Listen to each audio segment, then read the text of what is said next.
A couple years ago, I was working with a company that was making $200,000 a month in the online space. At the time, they were pretty small with less than 10,000 followers on Instagram. And for context, they're a company that helps online fitness coaches grow their business online. Within 2 years, we were able to scale this company to $1 million a month. And in doing so, we fired outsourced agency, marketing agencies, scaled ad spend, we built operations, completely rehauled the sales process and operation. But everything came down to one simple change and one entire funnel that I'm going to break down for you. For precedent, I do want to say it took us about 2.5 years to scale this to $1 million a month. And so if you don't have that kind of timeline, you want to get there faster, this is probably not going to be the video for you. But if you're ready to get into it and go into a multi-year journey with me, let's start breaking this down and let's just start with ads. Cool. So at the time I started with this company, they were spending about $5K a month in ads, and it was an agency that was running the ads for them. So I came in and they let the agency go. In my opinion, I feel like in-house always wins and it's better than agencies, just because agencies can charge an arm and a leg. They can charge percentage of spend, which doesn't make any sense. So if you teach somebody in-house to run your ads for you, run the paid media, I think you can crush it really well. By the time I left, we were spending about $60,000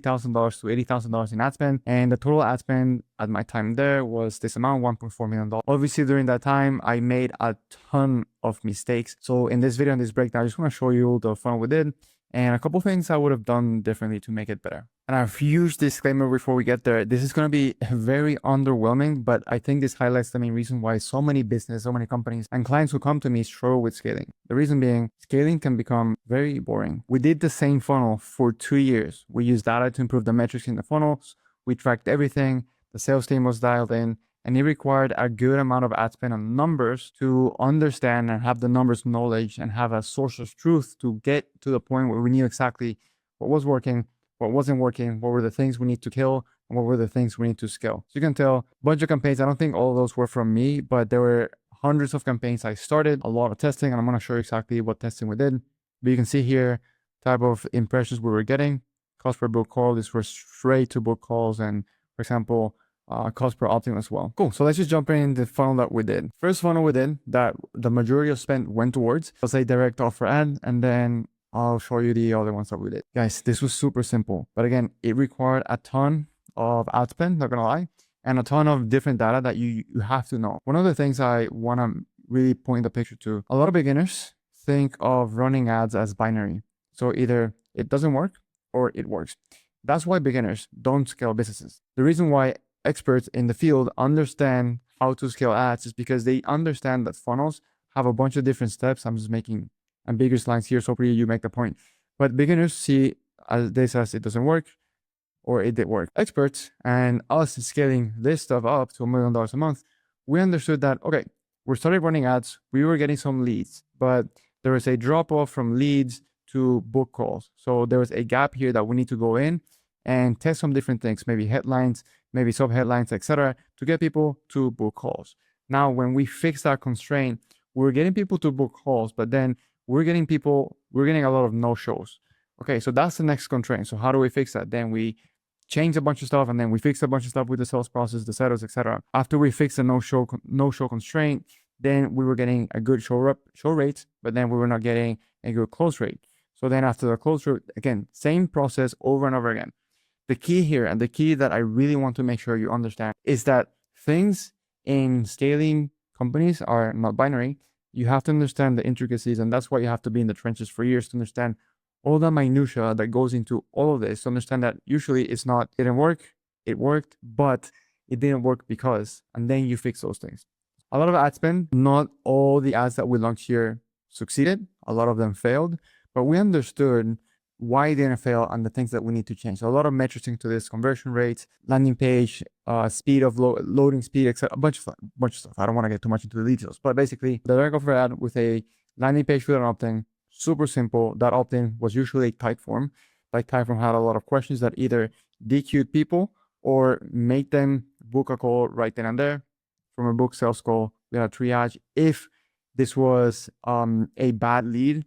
So there's a lead scaling system. I don't want to get too much into that, but it's usually 1, 2, 3, and 4. And basically it's like like a street light. So it's either green. I know this is not green, yellow, red. So for example, if it's a red, then DQs instantly. If it's a yellow, then we run triage. Maybe somebody said something in the form that we didn't like at all. So we just had somebody call, ask questions. If they were good, and we continue with the booking process, automations, etc. If they're not good, then we DQ'd when you have a lot of volume, don't be afraid of decreasing people, or else you're going to be wasting your money, wasting the closer's time, wasting the seller's time, etc. And that can go into a very bad black hole. Automations, as in reminders, etc., making sure people actually showed.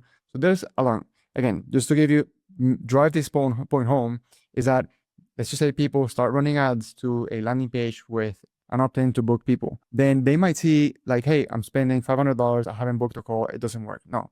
Let's see. Do you get people to opt in? Do you get people to complete the opt-in, but you didn't follow up, or you DQ'd people without even realizing? There's so much bunch of stuff that you have to really look into. Then you have the sales call. You either no close and you put them into a follow-up sequence, or you close the deal and then you just onboard the person.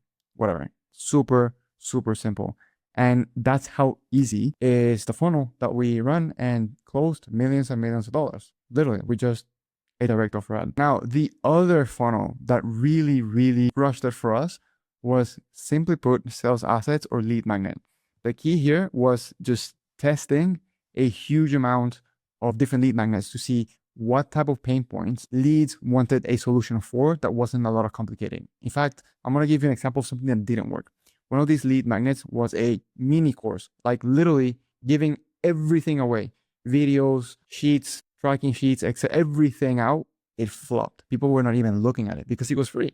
What if you took one of the things from your offer, you made it stupid simple, and you gave it away for free, and it was just something that solved one specific problem? That's what crushed it. Landing page with an opt-in, email inbox sequence, seller follow-ups, and then the emails obviously had PS, book a call, or just book a call, testimonials, case studies, etc. This, I didn't put this here, but the lead page, once the opt-in goes in, there's obviously a confirmation email that sends the sales asset. Email inbox sequences and sellers were quick to dial or quick to just message them. How the opt-in pages were set up. Again, guys, this is so super simple, but a lot of people just think that just because you have this, it's going to magically work and make you millions of dollars. It doesn't work that way. There's a lot of testing and a lot of knowledge behind the scenes that you probably don't see. Literally millions of dollars in ad spend that you don't know they're running. That goes a lot into testing, and testing requires knowledge of the things that you have to be looking for to make sure you're not just wasting money into Facebook. Opt-in pages are super simple. I call out, if you are this person, attention, here's the one problem we're gonna solve for you in this amount of time without this objection. Click below to watch the video or get access to the training or get the free thing, whatever. But a pop-up with an opt-in, usually what we tested and we saw that worked best was if we created an opt-in from a pop-up. So this wasn't just a form, like just a form there, like name, email, phone number. It's usually just a button. Once somebody clicks the button, it opens up the pop-up. The reason why that worked best is because there's a thing called micro commitment. So people, once they clicked, they had micro committed already to the next step. So they're more likely to follow through. And this gave us more conversions in the landing page, which is pretty cool. Then this is usually, sometimes we had this, sometimes we didn't, I don't remember honestly, but benefit of having the solution, the problem of not having that solution that we're implementing, and then another benefit, usually pretty simple. Then the thank you page is something like this. What's cool is this is new. We didn't implement this, so you can just use this for yourself.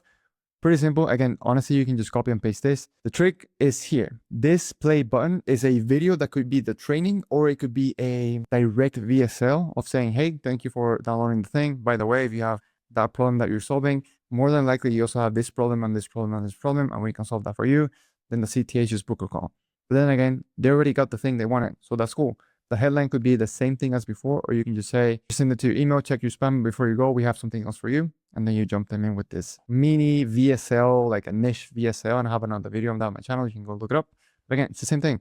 Then these benefits are about solving the other 3 problems that they don't have the solution for because they just downloaded the solution to one problem only. So this is where like the ninja stuff goes in with copywriting and understanding pains, benefits, and the solutions basically. Social proofs, obviously testimonials, you know, that CTA button to book a call, whatever it is. You can go and dig deeper into all of this stuff that just goes deeper and deeper and deeper and deeper. But honestly, as long as you have everything above this line, you should be good. Problem headline, if you are this avatar, it's probably because whatever, or if you're struggling with this problem, it's because you don't have the solution. And after helping thousands of people, blah, blah, blah, blah, blah. This is when you just have to become a ninja in copywriting, understanding pains and psychology of selling. Then if you want to do some us versus them, usually fitness coaches do this.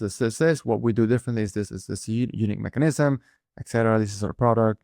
You can go through this, pause it, screenshot it, I don't care if this is for you, use it for your benefit. This is mostly just a generic landing page, thank you page that I give to my clients as well. It works pretty good. Obviously, the magic is into like understanding how to write this stuff so that it makes sense for people. But every business is different. I can't just give you one generic thing. But this thank you page, with this opt-in page and understanding lead magnets and understanding how to make sure obviously you understand the pain points of the people that you're trying to sell. And most importantly, understanding, because you can have the best sales asset in the world. Just like I said, one of these was like literally the entire program for free. People didn't even look into it. You can have the best sales assets in the world, but if you don't understand how to generate the attention needed to get people into this in the first place and this in the first place, then nothing really matters, because you have to understand how to generate attention, how to liquidate that attention, and understanding the sales processes, etc.